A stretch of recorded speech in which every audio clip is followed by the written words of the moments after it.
Olá, minhas amigas, meus amigos. Na luta pela reconstrução nacional, alegrias.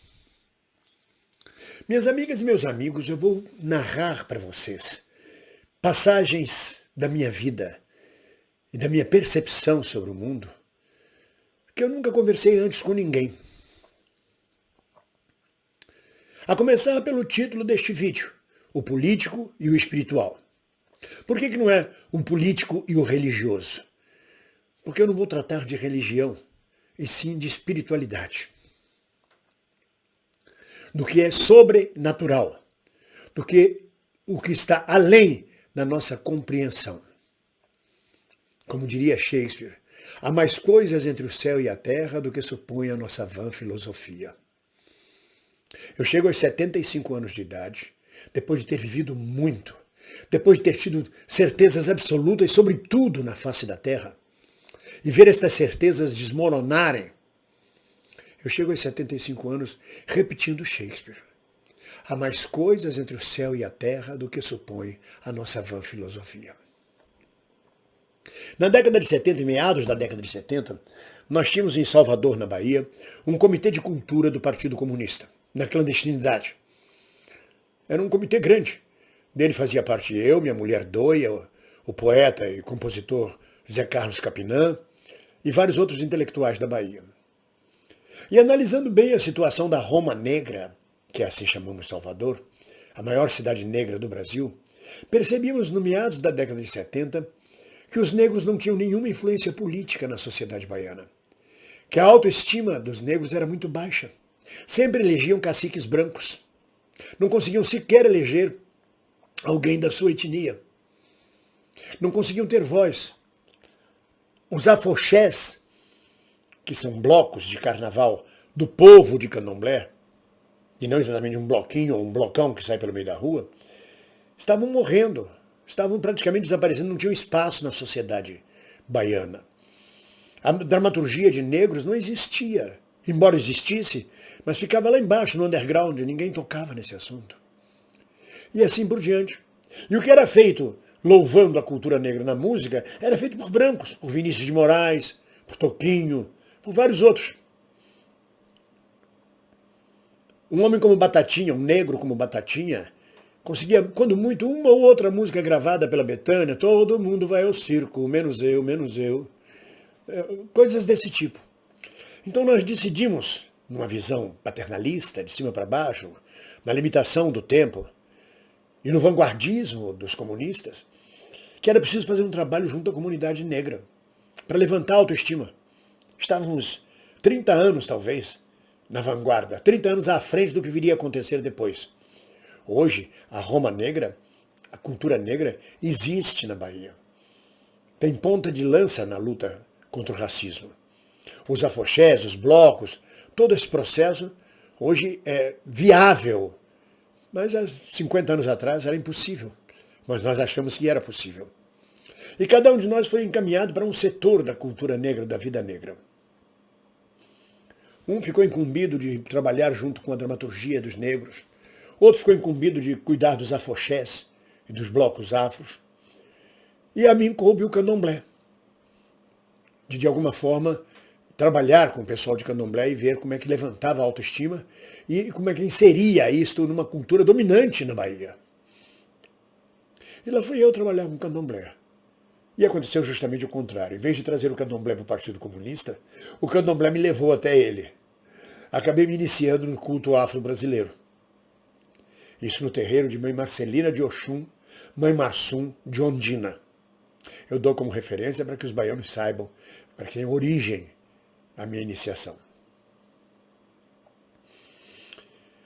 Como eu já vinha de uma experiência, aos 15 anos de idade, estudando no Colégio Marista interno, no Colégio Marista de Varginha, no sul de Minas Gerais, e não me adaptando àquela missa em latim e aqueles rituais severos da Igreja Católica dentro do Colégio Marista, nos meus dias de folga, nos finais de semana no colégio, eu me juntei com diversos senhores mais velhos e refundamos um centro espírita kardecista, Centro Espírita Humildade e Caridade, que está até hoje lá na Rua Rio de Janeiro, em Varginha.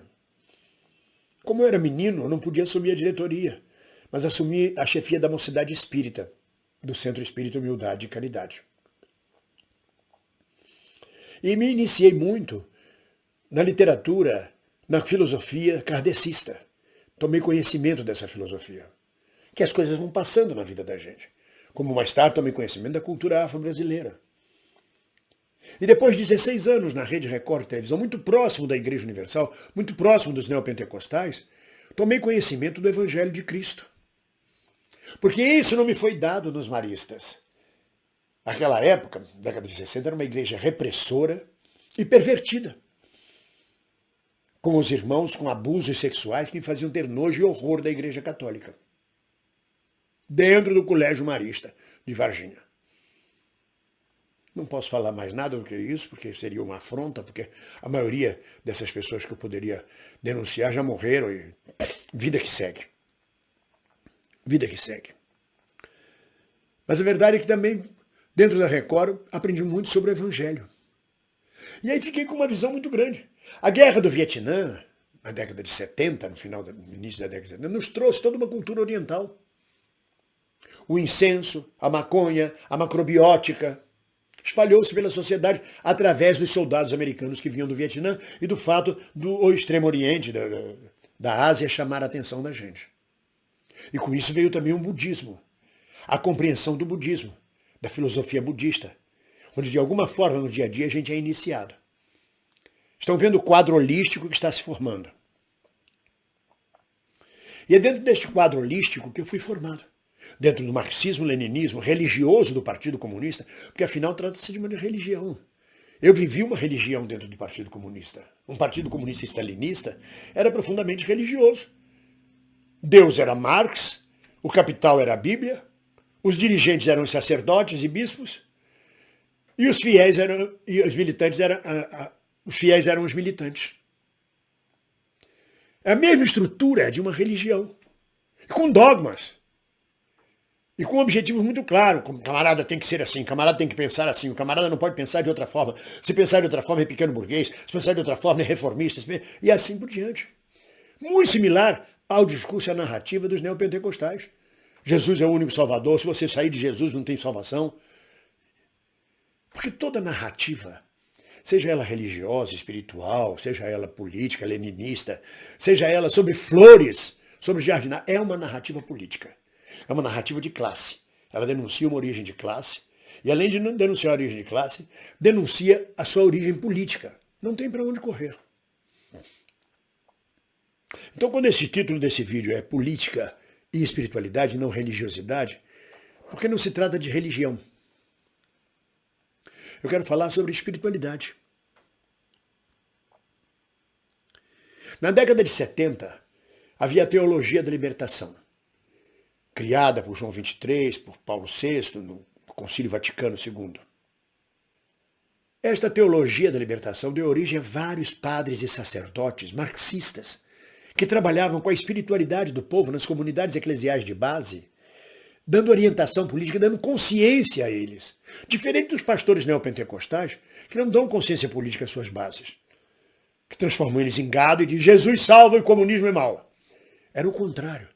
É dessas comunidades eclesiais de base que nasce o PT, o Partido dos Trabalhadores. Na época, nós, comunistas, ortodoxos, ateus, torcíamos o nariz. Esses padres estão fazendo o quê? Mas aprendemos, era uma ditadura, nós tínhamos que conviver com esta libertação. Quando João Paulo II, o Papa reacionário, conservador, se opõe às comunidades eclesiais de base e ao Concílio Vaticano II e desmonta esse processo, o PT, a esquerda, perde sua base junto às comunidades. E abre caminho para que os neopentecostais passem a agir politicamente pela direita, junto ao povo, junto às bases. Quando a gente diz que o PT perdeu as relações com as bases, tem a ver com o fim das comunidades eclesiais de base, com a reforma trabalhista e com o fim do imposto sindical, com o enfraquecimento dos sindicatos, que eram as duas grandes bases do PT, o movimento sindical e as comunidades de base, tornando o PT hoje um partido burocrático, que não difere muito dos demais partidos burgueses. Às vezes nem reformista consegue ser. Mas isso é o andar da história, não tem uma crítica mais profunda. Não há solução, é assim que a história está se apresentando. E é assim que a história se apresentou a mim nos últimos tempos, nas últimas semanas. Com esta visão holística da espiritualidade, não da religião, e separando bem o que é religião e espiritualidade. A religião cria um clube, cria um pertencimento. Eu sou católico, eu sou espírita, eu sou católico ortodoxo, eu sou neopentecostal, eu sou de Jesus. A pessoa precisa se identificar com algum pertencimento. Eu sou do Partido Comunista, eu sou do PT. Isso é religião. É um religar. Já a espiritualidade é coisa que pode ser praticada sozinha, não há necessidade de pertencimento. Cada um acredita na sua divindade própria, na sua maneira de honrar o mistério do universo. Então é preciso primeiro aprender a separar religião e espiritualidade. Coisa que os marxistas mais ortodoxos e a turma do século XX vem carregada de preconceitos do início do século contra a religião czarista, contra a religião franquista, contra essa igreja católica repressora, e que mantém até hoje esse preconceito, não conseguem entender. Não, eu não quero papo de religião. Não é papo de religião, é papo de espiritualidade, é diferente de religião. E é nesse ponto que eu chego. A partir de uma pessoa que me pede a bênção no meu canal e eu dou a bênção, eu tomo conhecimento de uma vazante, de uma represa que se arrebentou, de uma enxurrada de pedidos de bênçãos nas minhas lives. E também no meu e-mail. São centenas de pedidos de bênção que partem de seguidores de esquerda. E você diz, meu Deus, onde é que está essa gente? Que atenção nós temos dado a este fator? Olha a carência dessas pessoas por espiritualidade. E o que você faz com isso? E aí eu percebo que a esquerda cometeu um grande equívoco no século passado, dizendo que a religião é o ópio do povo. Isso é uma visão do início do século. Isso é uma visão do século XIX. Quando nós tínhamos uma igreja reacionária, não tínhamos a compreensão da espiritualidade, só tínhamos a compreensão da religião. E sobretudo da religião católica, da Inquisição, da repressão, do poder. E toda religião, como instituição, como narrativa política, almeja alcançar o poder. Querendo ou não. Quem está contra qualquer processo religioso se misturar com política não está errado. Mas não esqueça, aquele clube religioso tem por fim objetivos políticos. Tem por fim uma narrativa política. E essa enxurrada de pedidos de bênçãos que eu recebo mostra que é um espaço vazio que nós perdemos, ou não conquistamos, ou não estamos interessados. Fechados na explicação científica da economia e da sociedade, a gente não atende um princípio básico do ser humano, o amparo, a fé, aquilo que ampara o ser humano que vai além da compreensão política e ciência social e econômica. Uma coisa que nem o capitalismo nem o socialismo resolveram.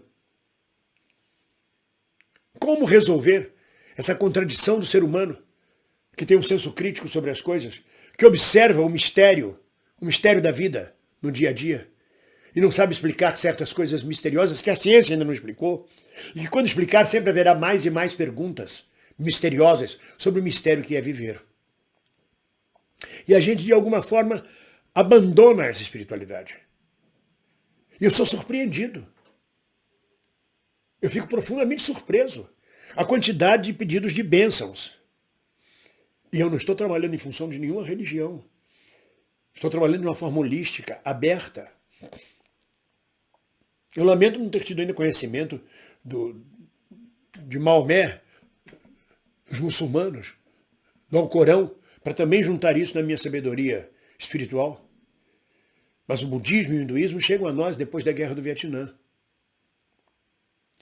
Então, e da yoga, da meditação, de tudo isso. Então, meus amigos, é um fato que eu estou chamando a atenção da esquerda brasileira. Como é que um canal de esquerda, notadamente político como o nosso, com discursos, com análises exclusivamente políticas, de repente recebe uma enxurrada de pedidos de bênçãos? E o que fazer com isso? Renegar? Tomar a posição de nós não somos religiosos, mas nós não somos religiosos, mas somos espiritualizados. Há pessoas que não são espiritualizadas. Como é que resolve essa contradição? E aí a gente vê a premência que tem, a falta que faz as comunidades eclesiais de base, o trabalho espiritual junto ao povo, que é ocupado pelos neopentecostais e assusta todos nós. Porque em nome de Jesus, da fé, eles ganham um gado, uma massa humana manobrável, manipulável para chegarem ao poder. É um espaço que nós vamos ter que discutir. E mudar muitas posições sectárias nossas sobre espiritualidade, não sobre religião. Cada um tem a sua, e é um pertencimento, é uma discussão, é uma escolha. Como se escolhe ser do PCO, do PCB, do PCdoB, do PT. Mas sobre espiritualidade. Esta água onde o vaqueiro de Guimarães Rosa bebe. O vaqueiro que diz, não tenho religião. Quando eu saio para vaquejar, quando eu tenho sede, qualquer religião é boa. Eu vou no batista, vou no espírita, vou no católico. Esse é o papo do vaqueiro do romance de Guimarães Rosa. Como matar a sede desse povo? Não há de ser pela religião, porque a religião leva exatamente a essa deturpação, essa deformação que a gente assiste hoje com os neopentecostais. E assistimos no decorrer de milênios com a Igreja Católica. É uma questão que eu trago na ordem do dia para vocês. E juro a vocês, eu estou profundamente assustado, porque recai sobre mim centenas de pedidos de bênção, de espiritualização, e eu tenho que responder a isso. Até porque eu me identifico, compreendo a necessidade das pessoas. O que mais me tocou foi uma mensagem de um camarada que diz, bem-vindo, eu sou ateu, mas por favor, joga uma bênção, pede uma bênção para minha neta, que está se automutilando. O companheiro é ateu, mas vem pedir uma bênção para a neta dele. Quer dizer, quem é que supera isso? É um coletivo comunista? É um coletivo de economistas, de sociólogos, que resolve um problema íntimo deste senhor, que é avô e vê a neta se automutilar? E pede bênção, sai da sua posição de ateu para pedir bênção para ela? E a primeira reação minha foi científica. Eu vou dizer a ele, não, o caso dela é de psicólogo, de psiquiatria. Primeiro tem que levá-la a um psicanalista, a um tratamento. A questão espiritual se trata paralela, como amparo, como fé. Porque eu não vou dizer a ele, a menina é endemoniada, ela tem... Não, isso aí é uma maluquice da cabeça das pessoas, dizer isso. Mas isso me marca profundamente. Sou ateu e peço bênçãos para minha neta. Quer dizer, faz um ateu convicto se deslocar do seu eixo ateu para acreditar no sobrenatural através de um homem como eu, para abençoar a neta dele para ela parar de se automutilar. Aliás, esse através fica muito claro. Teve uma companheirinha que disse, bem-vindo, peço sua bênção, para que através de você eu possa resolver meus problemas. Ou seja, ela fica clara, não sou eu que tenho este poder, o poder nos atravessa, através de você. Eu estou aberto a sugestões. Como fazer lives, sabendo que vão aparecer na live centenas de pedidos de bênção, e que você não pode ignorar, porque são seus seguidores e são de esquerda, e são democráticos e são progressistas. Como resolver esta sede de espiritual com a sede de democracia e de luta política? A barra é pesada, é dose.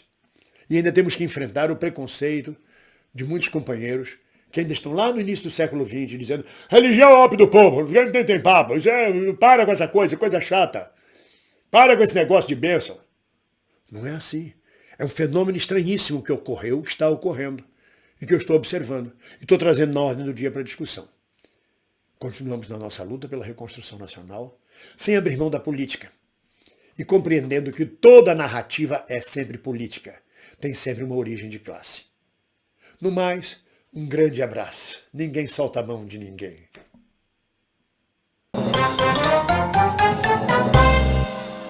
Olá!